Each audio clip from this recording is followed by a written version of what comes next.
warahmatullahi wabarakatuh.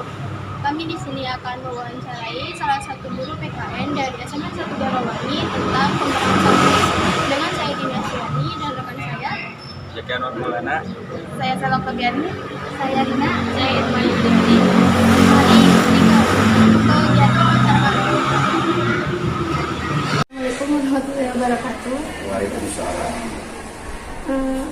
Kami di sini akan mewawancara dengan Pak Nana Iya. sebagai guru PKN tentang pemberantasan pers. Apakah Bapak bersedia? Insya Allah. Ya. Terus saya jawabnya semampunya aja. Ya. Pertanyaan pertama, bagaimana pemberantasan pers menurut Bapak? Pemberantasan pers itu kan penekanan ya, penekanan terhadap pers. Sebenarnya kalau di masa sekarang ini sebenarnya tidak ada penekanan. Kenapa? Karena sudah ada dasar hukumnya, kekuatan hukumnya untuk kebebasan pers. Ya. Seperti yang dituangkan dalam Undang-Undang Nomor 40 tahun 1999, kan itu tentang pers. Nah di situ isinya diantaranya ada kebebasan pers. Kebebasan pers berarti kan buktinya udah dibuktikan sekarang dengan media-media massa seperti TV udah berani menyiarkan karena ada kebebasan pers. Jadi kalau ada hubungannya tentang ya sulit ngomongnya tuh penekanan ya terhadap pers aja itu. Nah saya tidak setuju.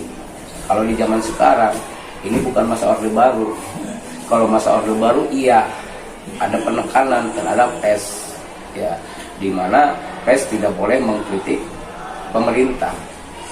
Nah kalau di zaman sekarang ada penekanan saya tidak setuju karena ada dasar hukumnya dan pers tidak boleh takut karena ada kekuatan hukumnya, ada yang melindungi hukum. Itu menurut saya. Nah, cukup atau kurang? Pertanyaan yang kedua, apa yang akan terjadi jika wartawan melanggar pemberantasan pers pada saat itu? Pada saat sekarang orde baru. Kalau yang saya pelajari pemberantasan terhadap pers terjadi pada masa orde baru itu jelas, itu dikarenakan ada sebabnya. Ya, sebabnya itu dilakukan oleh pemerintahan pada masa orde baru itu pada masa pemerintahan Presiden Soeharto. Jelas ada penekanan terhadap pers. Pers tidak boleh mengkritik pemerintah. Ya. Bahkan penyiaran banyak yang dibutuhkan bagi yang melanggar aturan. Contohnya diantaranya pers ada yang mengkritik pemerintah, melanggar aturan pemerintah, seperti tabloid. Tuh, kalau saya ada satu tabloid yang diberhentikan, tidak diberikan izin untuk beredar, itu yang melanggar itu. Ya.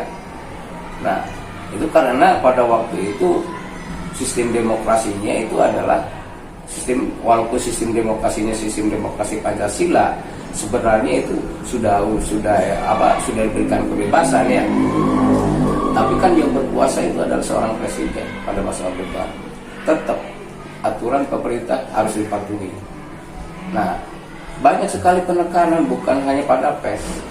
Di antaranya seperti ada penekanan terhadap mengungkapkan pendapat. Mengungkapkan pendapat dibatasi. Beda dengan sekarang kan. Sekarang bebas kita mengungkapkan pendapat karena ada perlindungannya, yaitu Undang-Undang Dasar 45 pasal 28 kan sekarang. Tuh, itu perlindungannya. Dulu enggak. Jadi bagi yang melanggar aturan yang dikeluarkan oleh pemerintah dikenakan sanksi. Yang coba-coba melanggar seperti satu tabloid melanggar, dihentikan izin beredarnya.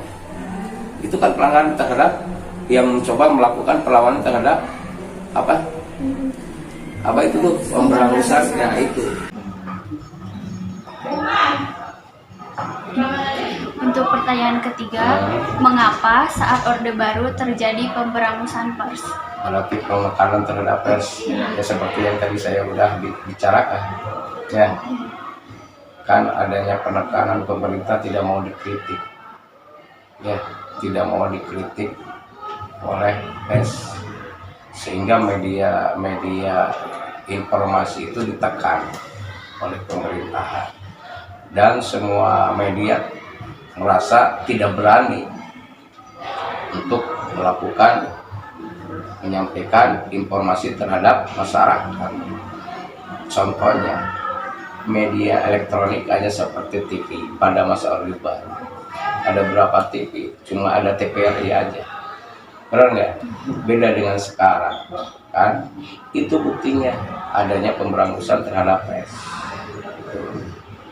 Nah, seperti tadi, yang melanggar akan ditekan, bahkan surat izinnya ditiadakan, begitu.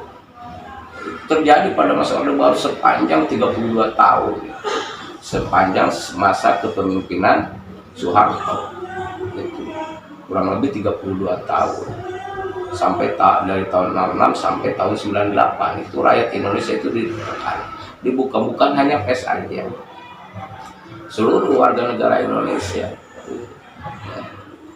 Itu diantaranya seperti dalam mengungkapkan pendapat aja warga negara Indonesia tidak berani dulu. Ya, kalau sekarang kan karena ada undang-undang, dulu belum ada yang mengatur tentang itu. Nah, itu saja. Ya, lagi. Pak, terima kasih atas waktunya. Udah sih saya. Iya, Lalu, ya. udah mengganggu waktunya. Nggak apa-apa. Pokoknya garis besarnya itu kamu kembangkan, lihat materi atau sumber-sumber yang lain dari Google. Cuman saya cuman bisa menginformasikan secara garis besar aja. Kalau dari riwayatnya, dari sejarahnya itu lebih berat lagi kan. Takutnya salah saya begitu. Kalau salah kan kasihan sama kalian. Betul? Oke. Mau minum? Ya, terima kasih. Lebih habis.